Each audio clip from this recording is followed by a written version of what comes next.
देखिए, मैं अपनी बात आपके सामने जरूर रखूंगा और अपनी बात को इस शेर के साथ रखना चाहता हूँ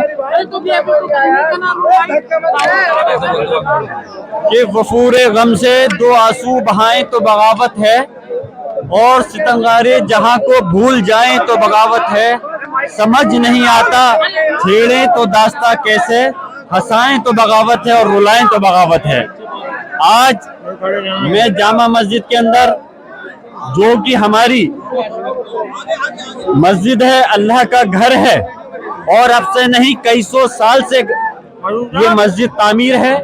यहाँ पर इबादत करने के लिए सारे मुसलमान तशरीफ लाए हैं और ये कोई नई नहीं है, हमेशा से यहाँ नमाज अदा करते हैं। मेरी मीटिंग थी कल वहाँ पर दिल्ली के अंदर और आज भी थी, लेकिन मैंने कल अपनी एजुकेशन कमेटी की मीटिंग अटेंड कर करके आज मैं नमाज के लिए हाजिर हुआ हूँ। मुझे मालूम चला कि पुलिस प्रशासन ने यहाँ बहुत तैयारी कर रखी है। पता नहीं तैयारी ये इतनी क्यों लगा रखी पुलिस फोर्स। यहाँ कोई जंग तो होने नहीं जा रही, यहाँ सिर्फ नमाज पढ़ने के लिए लोग आए हैं।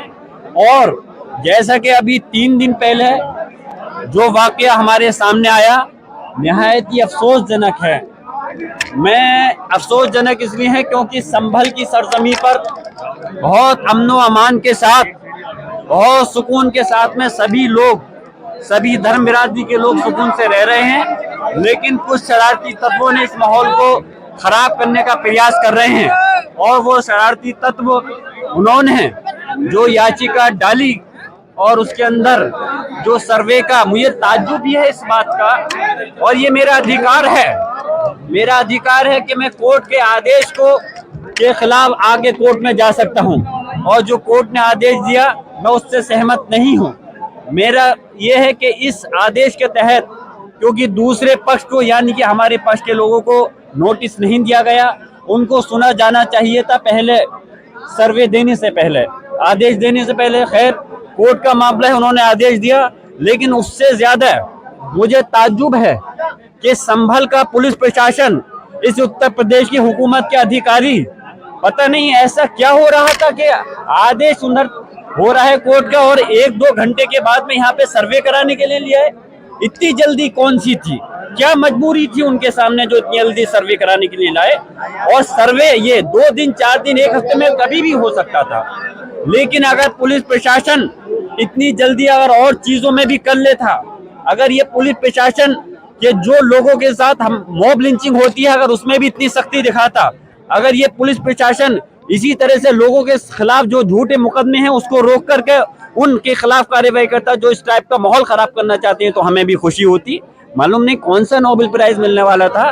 खैर फिर भी इन्होंने, पुलिस प्रशासन ने, कि अरे ये कितने भी, मैं खुले उससे कह रहा हूँ, कितने 10 चाहे ड्रोन कैमरा यहाँ पे लिया है, मैं खुली उससे आवाज को अपनी कह रहा हूँ, ये मस्जिद थी, मस्जिद है और इंशाल्लाह मस्जिद रहेगी कयामत तक। और रही बात इस संभल के अंदर सुकून है, हम सुकून को ही कायम रखना चाहते हैं।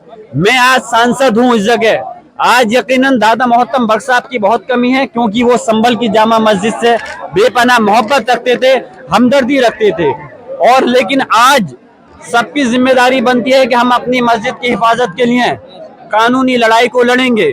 प्लेस ऑफ वर्शिप एक्ट जो कि पार्लियामेंट ने बनाया था, मैं पूछना चाहता हूं कि संविधान, ये प्रदेश और देश किसी की भावना से नहीं चलेगा, ये देश संविधान से चलेगा, ये देश कानून से चलेगा।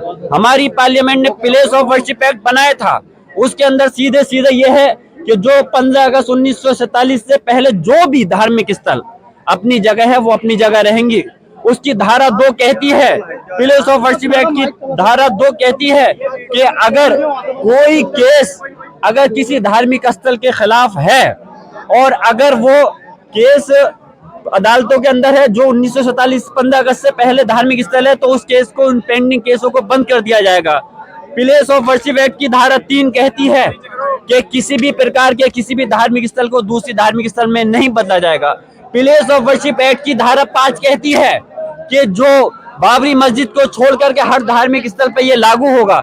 तो मैं पूछना चाहता हूं, क्या सुप्रीम कोर्ट का जो बनाया हुआ कानून है उसको मानने, सुप्रीम कोर्ट ने पार्लियामेंट का बनाया हुआ जो कानून है उसको सभी लोगों को मानना पड़ेगा, चाहे पुलिस प्रशासन हो या कोर्ट हो, उस कानून को मानना है।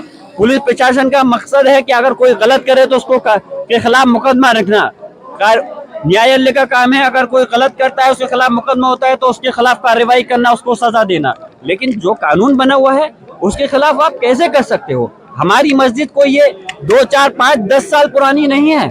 इसको जो ये कहा जा रहा है कि बाबर ने किसी धार्मिक स्थल को उनको तोड़ करके बनवाया, अरे ये धार्मिक स्थल, ये मस्जिद पहले से किसी को तोड़ के नहीं बनाई गई। और हमारा मजहब इस्लाम ये कहता है, मैं आपको आपके चैनल के माध्यम से बताना चाहता हूं, चाहे रिटन मीडिया हो या इलेक्ट्रॉनिक मीडिया, हमारे मजहब इस्लाम ये कहता है किसी धार्मिक स्थल को तोड़ के तो अपना धार्मिक स्थल बनाने की दूर की बात है। अगर कोई हमारा मजहब का भी अगर इंसान है, मुसलमान है, तो उसकी जगह पे भी जबरदस्ती आप उसकी सहमति के बगैर धार्मिक स्थल नहीं बना सकते, तब तक वो जायज नहीं होगा। तो ये धार्मिक स्थल मस्जिद थी। अरे नहीं सदर साहब, मैं बात रख रहा हूँ, इसमें गलत क्या है? अरे हक है, हक कहेंगे। हम पुलिस प्रशासन सरकार से दबने वाले थोड़ी हैं। अरे हम इस देश के मालिक हैं, नौकर गुलाम नहीं। सबका भी अगर इंसान है, मुसलमान है, तो उसकी जगह पे भी जबरदस्ती आप उसकी सहमति के बगैर धार्मिक स्थल नहीं बना सकते, तब तक वो जायज नहीं होगा। तो ये धार्मिक स्थल मस्जिद थी। अरे नहीं सदर साहब, मैं बात रख रहा हूँ, इसमें गलत क्या है? अरे हक है, हक कहेंगे। हम पुलिस प्रशासन सरकार से दबने वाले थोड़ी हैं।